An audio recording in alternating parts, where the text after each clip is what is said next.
I am Devin Turner. We're at Sedgwick County Zoo, and I am the chimpanzee and orangutan keeper. Hello, I'm John Rossi. I'm a touring drummer with a passion for animal conservation. When I'm on the road, I spend as much time as possible visiting zoos, aquariums, and conservation organizations. Now, I want to share those places with you. I'll be talking to keepers, vets, conservationists, anyone who can help me in my mission of connecting my people to animals through their people. Join me on my Rossifari. Hi, hello, how are you? Welcome back to the Rossifari podcast. All right, y'all, so we've been bringing you a whole lot of episodes from new to the podcast zoos, and this is kind of another one of those. We technically already did an interview at Sedgwick County Zoo for Zoo News, but that same day that Zoe and I were there, we were also hanging out with some keepers and doing some, normal interviews. And this is the first one of those. And I am so excited to be bringing this new facility to y'all. And I've got to start off by having a little fun sharing with you what the experience of rolling into Sedgwick County Zoo was like. Now, this all turned out okay, but there was a very traumatic experience that happened to me when I got out of my car at Sedgwick County Zoo.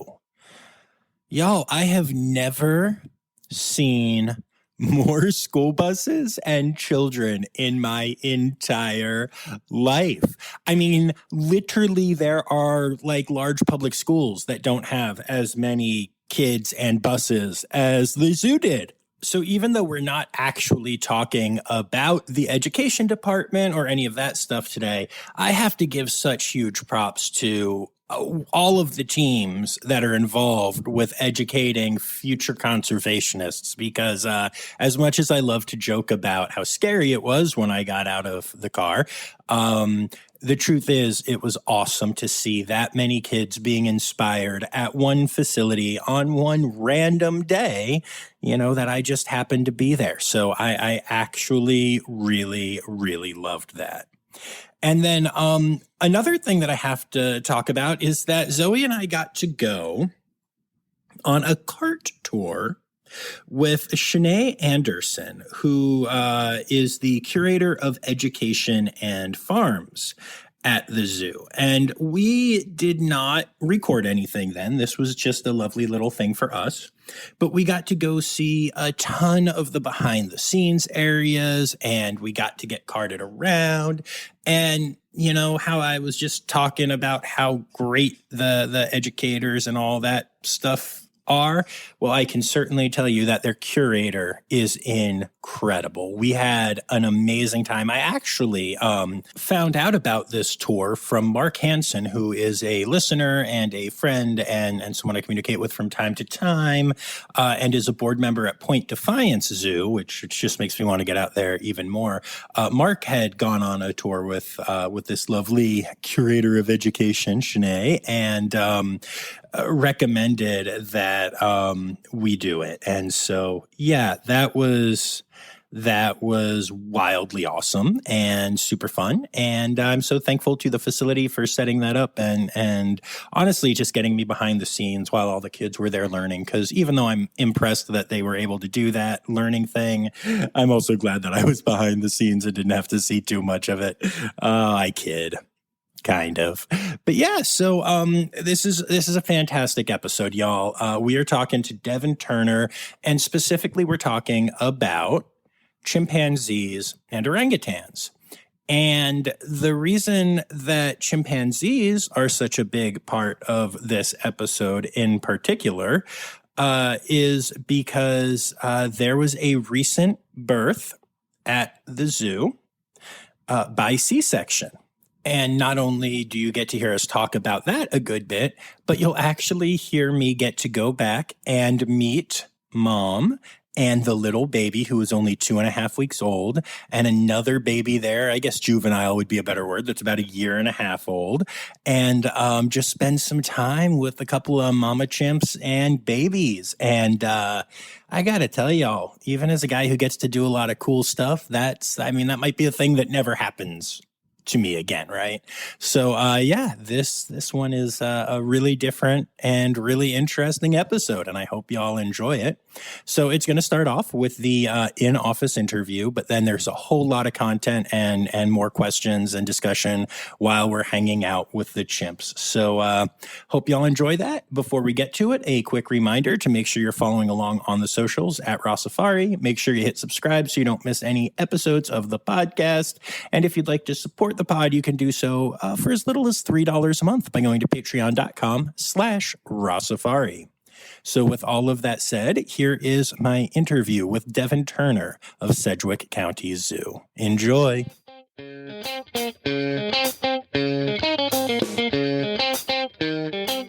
Okay, very cool. And what does that entail? Tell me about some of your animals. We take care of 5 orangutans, Sumatran orangutans, and we now have 11 chimpanzees. 11? 11. That's very excited to finally have 11.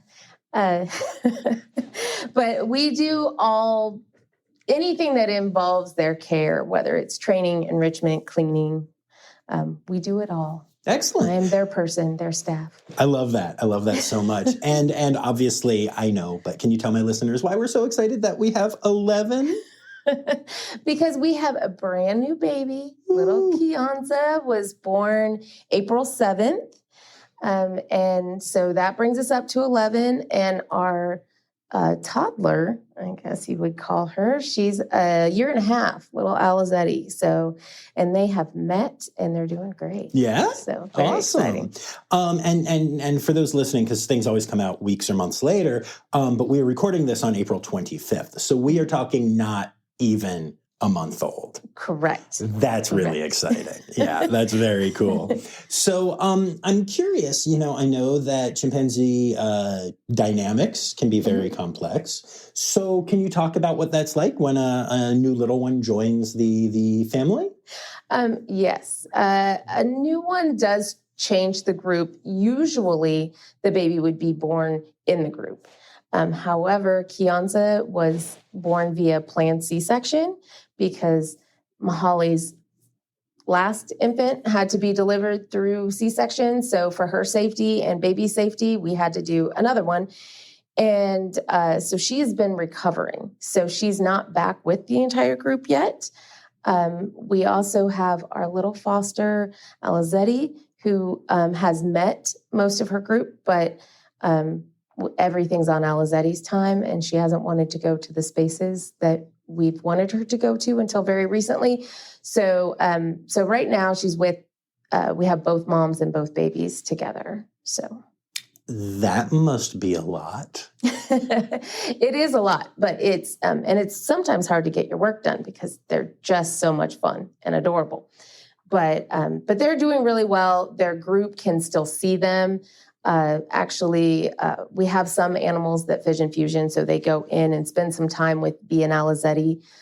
We haven't been able to have them in with Mahali as she's still recovering from her C-section. So sure, no, that makes sense. So I know that chimpanzees are very much, genetically similar to humans. I think 96% or 98%, something like that, whatever. Correct. And so how common is something like a C-section? And also, do you bring in human doctors to help? Or how does that all work?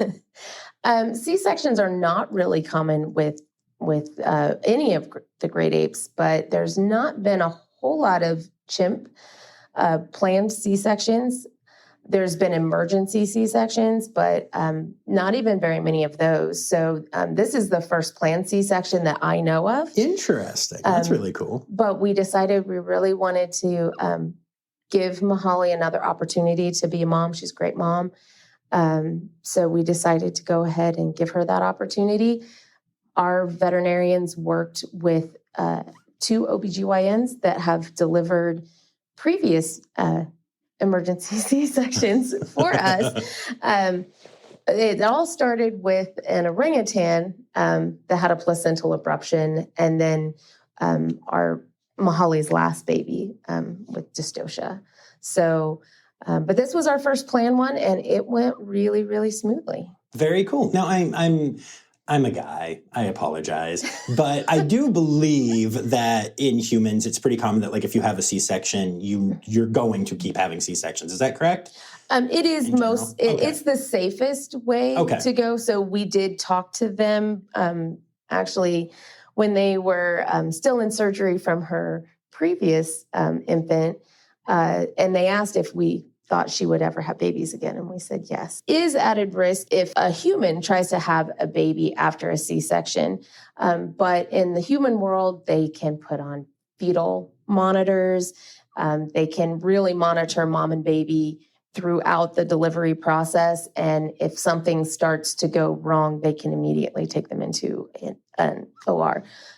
Here, we can't do that. We have to anesthetize her. So for her safety, we decided that the best thing would be a planned C-section. That makes a lot of sense. That's really interesting.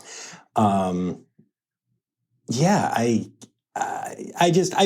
find the cool veterinary stuff that happens at zoos just blows me away all the time. I just am constantly like, these people are just amazing, just crazy. That's really cool. And to think of being a human OBGYN who now is like, oh yeah, delivered a couple of chimpanzees in my life, I bet that person is has the best time at every party. They win every storytelling contest.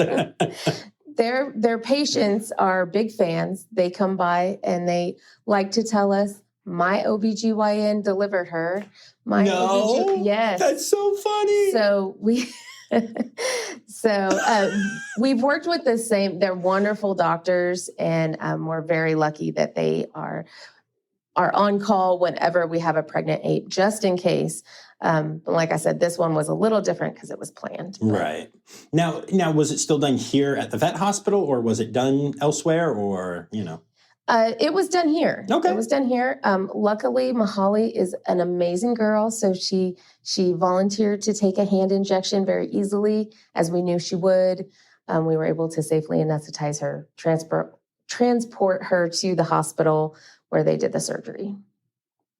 Excellent. And, you mentioned training, and obviously I'm a huge fan of training. I could talk training all day. I've spent some time doing some training with sea lions and birds and some other cool animals. I've not worked with great apes, but I know that they're such intelligent animals that you really need to enrich them with enrichment and training, but also B, I think you probably have to be really smart about your training because they're also really smart. So talk to me about your approach to that. They train us as much as we train them. We joke that the best trainers in the building are probably not the humans. But they vary from individual to individual. Just like humans, you have some that are very book smart and some that maybe are more socially savvy, but not maybe as great with tests. So we see that amongst our chimps. We have some that are super excited about training. They pick up behaviors really, really quickly. And we have others that are not as devoted to training, that aren't as excited to participate. It just depends on their individual personalities. We have a female Sukari, and I like to brag she's one of the smartest ever. But we were doing some choice training. We had an acrylic board with different photos, and we were asking her to identify other chimps. She also knows colors, zoo animals. But she was displaced by the big males. So she went out onto exhibit, and she found a stick, and she came in and stood behind all the males and used it as a pointer so she could still participate. And I'm just like, she's crazy smart. I love her. She's also, she can be hard because she is so smart. She knows what she can get away with and what she can't. She likes to test new people It's one of her favorite things to see if she can train them to manage her the way she would like to be trained. But she's really good. She loves our babies, and she goes over and plays with Alizetti most mornings. So that's how she starts her day. So that's really cool. And that does, when you mention new people and all of that, it is interesting because I think in my mind, and I could be wrong, you can tell me that, it's okay. But in my mind, the chimp society that they are experiencing would include the keepers. And so, what happens, what's it like when a new person comes in, or when I won't say old person, but when an experienced trainer decides to go elsewhere, We are kind of on the periphery, but we are part of their chimp group, especially those of us who work them every day. When you're new, they're always excited to see you. Do you have treats? And then you're kind of just, they're normal, and they're like, oh, it's just her. Unless they know that you're there to do something. But I think that it just takes time to build trust. Chimps can be exceptionally challenging at first. They do like to really test new keepers, whether it's with ornery behavior, or whether it's with shifting or pretending like they don't know what you're talking about. But over the years, you get such a good trusting relationship with them that it's very rewarding when they allow you to do things. Or I've even had them like shake a door to get my attention and then show me that they had a wound on their foot. So ironically, that chimp loved our vet. So I think she was just telling me to go get him. But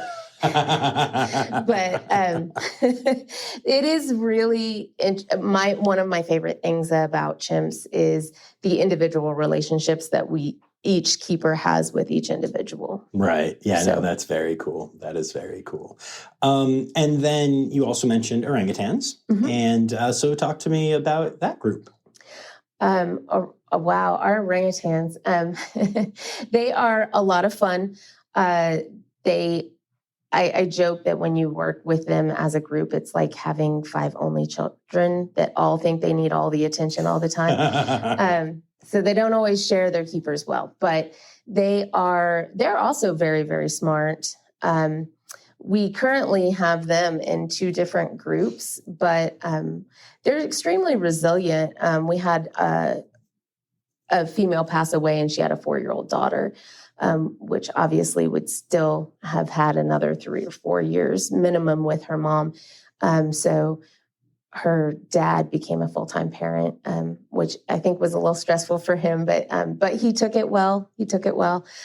So now she splits her time between her big brother and her dad, and to watch her thrive after the loss of her mom has been very rewarding. That's very cool. That is really interesting. Yeah, in general, are dads involved with raising baby orangutans? Like ignoring, that situation?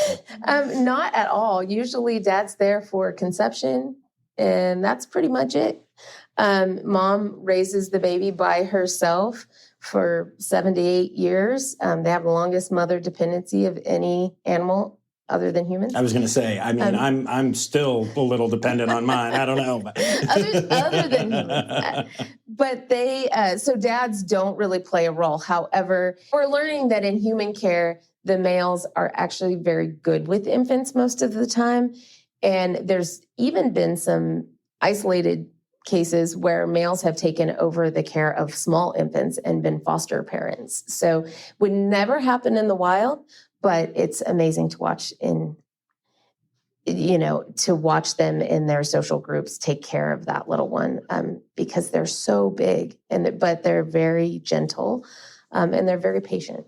Yeah, that is really surprising to me, but it's really cool. Like the good kind of surprising, right? Yes. Yeah, that's awesome.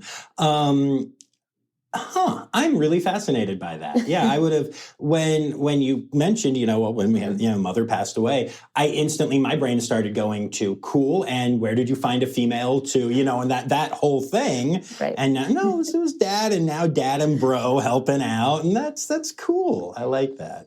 I feel like stories like that too, just help people connect to wild animals more, because it's like, oh yeah, I get that. And, that's really cool. Yeah, we have another female who's a great mom.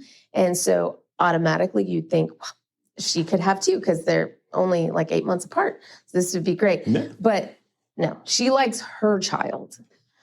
That's the one she likes, not the other one. To be fair, that's exactly how I am. Yeah. I love my son, and I hate basically every other child. Okay, I don't actually hate them, but I can genuinely say that there is one of his friends that I really like. And basically every other kid I meet, I'm like, you're a kid. It's fine. Whatever. Right. So we had to really watch their behavior. We wanted to give her all the social time and that she needed, but we could tell on day one that it was not going to be Tao. So her brother and her dad have been amazing. That's really interesting. I feel like there's a paper in there somewhere, because that is very, very surprising and very different. But I also think it kind of illustrates how, there's something that I talk about a lot on here and think about a lot when I should be asleep, which is how, there is no wild anymore, really, right? And we talk about that a lot. And how I feel like so many people don't understand that and don't understand, and there's just throw them all back out into the wild and, there should be no zoos crowd. And first of all, there is no wild. But even beyond that, I think that's such a cool illustration of my guess is that why you wouldn't see that in the wild is because the males have defined roles that they need to deal with to keep their troop safe and to, live their lives, because people are not showing up with buckets of food every day. And there are predators and competitors and stuff that is managed in human care. And so I think it's actually really fascinating and a really great illustration of I bet you would get that in the wild if you could, but you can't. So now you'll see it in professional care. And I think that's really cool. Yes. In the wild, the males wouldn't even be around. Sadly, when her mom passed, she wouldn't have had anyone to care for her or protect her. So she probably wouldn't have survived long enough for dad to come around and decide to be a dad. Right. So her mom was Daisy, who was a favorite of so many. She had fan clubs. She had so many people who got a membership just to come see Daisy multiple times a day. So she was very beloved by all of us. But she was born, she gave birth to Lily via C-section because she had a placental abruption. And she was not mother reared. So we had taught her over 7 months with her first son here at Sedgwick County Zoo, with Canali. We taught her how to be a mom because she liked to mimic what we were doing. Nice. So we just kind of had to. So we kind of shared time with him. He would spend time. We would put him back in for a couple hours, and we would take him out, which is the first time that had really been done with orangutans. And now he's doing great. Like I said, he's helping his little sister out. But when we were hoping she would have Lily naturally and take care of her immediately. But we did kind of have to start out the same way. Lily and Daisy were both in critical condition, so we had to get them healthy enough to put back together. And then she kind of leaped into it like, this is how I took care of my last baby, but this one was a lot smaller. So we had to let her catch up. But eventually Lily was the one who really pushed her and was like, Mom, you will hold me. Mom, you will be a good mom. And so Daisy did it, and she was nursing from her mom. And we only had her really in hand for about 3 to 4 months. And then Daisy was like, you can't have her anymore, which was very different than Canali, which he was over 2. And she was like, oh, you want him? Here.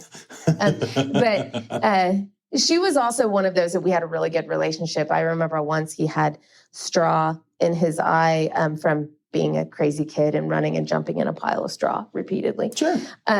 And so he was upset and she couldn't fix him. So she kind of looked at me, set him down, and then went to the next stall. She's like, you got to fix that. So we were able to take him to the hospital and have it flushed, our vet hospital here. And they flushed his eye and then we brought him right back. But yeah, I guess we're their staff. We're here to serve. That's really amazing. I love that. So we are going to go and hang out with some chimps, right? Yes. But before we do that, is there a conservation organization you'd like to give a shout out to? I would like to give a shout out to Chimpanzee Safe. All right. Very cool. We all know about safe programs on here because I talk about them endlessly. So very cool. And then last but not least. It's time now, don't you know? We've come to the end of the show. But there's one tale left to go. You're gonna laugh and say, oh no. It's time for the Rossifari poop story. You can let me know if this isn't what you want to hear because it's gross. But when I was a volunteer, I started when I was 15, and our rhino, I was actually volunteering over in our African belt area. And BB, our rhino, had given birth. This was the first rhino birth at Sedgwick County. So it was in 1993. But it was in August, so it was very warm. And she didn't shift for a couple days with the baby. And we finally got into her stall and we retrieved the placenta. And our Dr. Bryant at the time, he was very excited to inspect it. So I went behind the building and he had run a hose through it. And it was like 4-day-old rhino placenta that had been baking. And that was the most disgusting thing that I've ever smelled. And it is the one time that I really almost got sick. Oh, that is amazing. That is exactly what I was looking for. Great job. Awesome. Cool. Let's take this show on the road.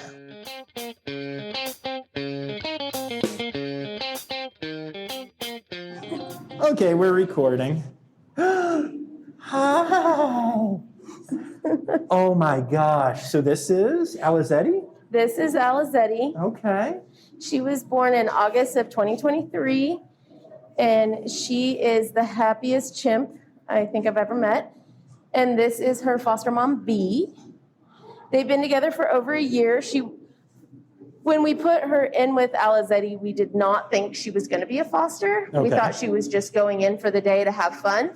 But these two fell in love, and they've been bonded, and she does not want to give up that baby for anything. So that's amazing. That is hers, and we say Alizeti chose her. So. Well, I love that. And she's had several pregnancies that sadly didn't end well through no fault of her own, just some issues. Sure. But so this was a chance for her to be a mom too. That's and she's done really, really well. She's she's very much a chimp. She likes to do chimp things with her chimps, and she's not as people oriented and stuff, but so we weren't thinking she was really going to take to this as well. Right. But she loves her Alizeti. That's amazing. Hi, Alizeti. And so what are you feeding them right now? I am feeding them Jello jigglers. Hi. And what do they get from Jello?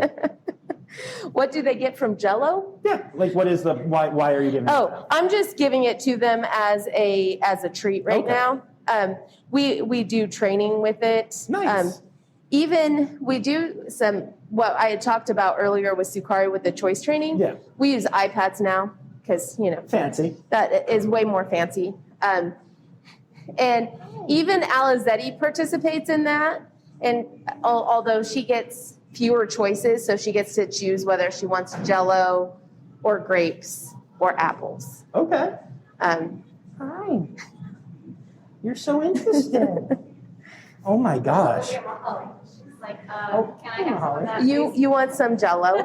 Alizzetti, you are beautiful. She is the sweetest thing. Oh my gosh. I She's can't get very over fun. this. And Bea just seems totally content. Just Yeah. completely, like, the amount of trust and, like, security felt amazing. You're a good kid. This is incredible to see. Because, you know, these are not animals that always have the reputation for being super Yes. friendly. Yes. And here we are. I like to say they're like people. Some Yeah. are more friendly than others. Sure. But our chimps have been very resilient over the last several years. We've introduced Vision Fusion with our group, Right. but also with babies and fostering. They've just been so resilient that now they're like, oh, you're separating us. Oh, you're putting us together. And they just kind of roll with it, which has really helped them a lot. That is awesome. For those that are listening that might not know, what do you mean when you say Vision Fusion? Can you explain what that is and where that comes from? Sure. So in the wild, chimps have very large families, but you rarely see the entire family together. Okay. They separate and break apart into smaller groups, and then they come together and reconfigure the smaller groups. So we kind of do that in human care for a variety of reasons. We have certain individuals, like our chimp Sukari. She can be with our other group of chimps that are on the indoor exhibit, or she can be with these guys, or like today she's out with Moshi. So we can just mix them up so they have more social opportunities. Okay, that's very cool. Stop talking then. So sorry, it's all about you. I like your baby. That's such a little baby. I didn't even realize it was there at first. So that's Kionza Molly there. Right. Yes. So Kionza. This is the world famous Mahali. Yes. Everybody loves Mahali. Yeah, Molly, you went viral. We get asked a lot because she did have she has two sons that are at Little Rock. Okay. But it is natural for females to change groups. So they are still in their natal group. So that is normal. She came here when they were both old enough. So now she's part of our group. Can you come over here? Can I Oh see my Kionza? goodness. Oh my There God. she is. Look at that little face. 2.5 weeks old. You don't normally get to see him this fresh. This is insane. Oh my gosh. So is Kionza nursing right now? Like, No. Or just being. She's just being held. Okay. She was sleeping when we got in here. Gotcha. So she usually if I Now I start, see where the nipples are. we are getting her used to us messing with her because we're hoping to be able to do vaccinations with little Kionza when Seems she's good. ready. Look at even just the fingers, just the nails, just the amount of human similarities is just blowing my mind. And all of their eyes, the intelligence, and this is just fascinating. You clearly need more Jell-O, I'm just saying. 'Cause I know. we have, conflict isn't the right word, but we have some competition over who gets more Jell-O. Yes, and they do keep track of who gets what. Because if these guys have already eaten and we bring in the other group and they're eating snacks, these guys will get mad and talk to them about it. That's so Like, you funny. shouldn't have that. We didn't get that, even though you did. That's so funny. You're such a good mama. Oh my gosh. This is. And now she's Unbelievable. gonna nurse. So she's Okay. she's rooting right there. Yep. And she's gonna nurse. Yep. Okay. Cool. So cool. Right. she nurses almost every time that we bug her, or she moves, or you're trying to get a video. She's like, I know, I'll nurse. That's really fun. What are you doing? That is Moana, just reminding you that he also exists. Perfect. He's the original ape baby, the very first ape Okay. baby to be born at our zoo. Okay. And so he likes to make sure people know that. Hi. Oh my gosh, your little hand. So I can't get over how old again? She's a year and a half. A year and a half. Okay. I mean, look, seeing a baby this young, 2-3 weeks old, is insane and amazing and something that might never happen again for most people. But something about the little just ball of energy that is a year and a half old, I am blown away. She does make us, she's one of those animals that doesn't matter if you're having a bad day. You can't have a bad day around Alizeti because she is always happy. Alizeti, hi. You're my favorite chimp I've ever seen. Oh my gosh. Can I see your back? Just so much energy. Can I see your back? What's this? Alizeti, is that a little rattle? And Alizeti's like, I don't care. Oh! Did you spit water at Bee because she was getting Jell-O and not you? This is the content I live for. This is amazing. That was so funny. How dare she get Jell-O and not Mahali? Mahali's like, I'm the famous one. Give me my Jell-O. Oh my gosh. Oh, good job, bud. Hi. Don't learn that from your mom. If you want to come here, you can see Kianza's wide awake now. Oh, nice. Okay. Yeah. So you can see Hi, her Kianza. little. What are you doing, guys? What are you doing up so high? Did you go climbing? I know. You are so just Your precious. face. Your face.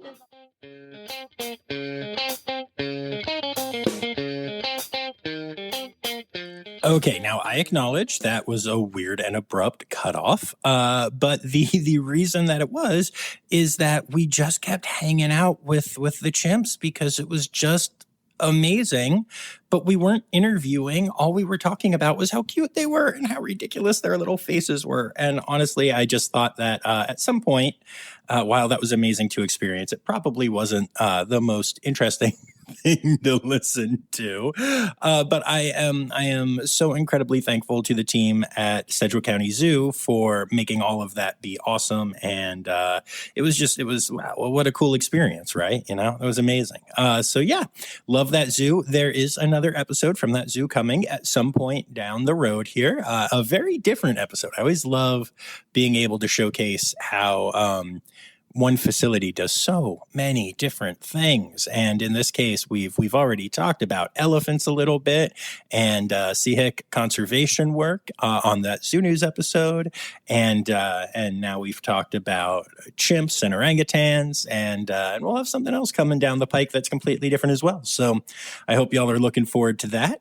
Before we go, I do want to take a moment to say thank you to my patrons, especially my Red Panda level patrons, Dr. Laura Shank, Dr. Stephen Williamson, Barbara Bennett, Jenny Owens, Melissa Reed, Carrie Kirkpatrick, John Lewis, also here for stickers, and Kevin Williams. And I'd like to remind you all to come back here on Friday for Zoo News. And until then, remember, friends, the word credits backwards is Steiderk. The Rossifari podcast is produced, hosted, and engineered by John Rossi. Editing and fact-checking by John and Dr. Zoe Rossi. Our theme song is Sevens by Nathan Burke, performed by Nathan and John. Interrupting John theme and additional voices by Taylor Isaac Gray. You can reach John directly on Instagram and Facebook at Rossifari or by email at rossifaripod@gmail.com. Rossifari is part of the Daydreamer Media Network. Now, stop listening to me and go visit a zoo.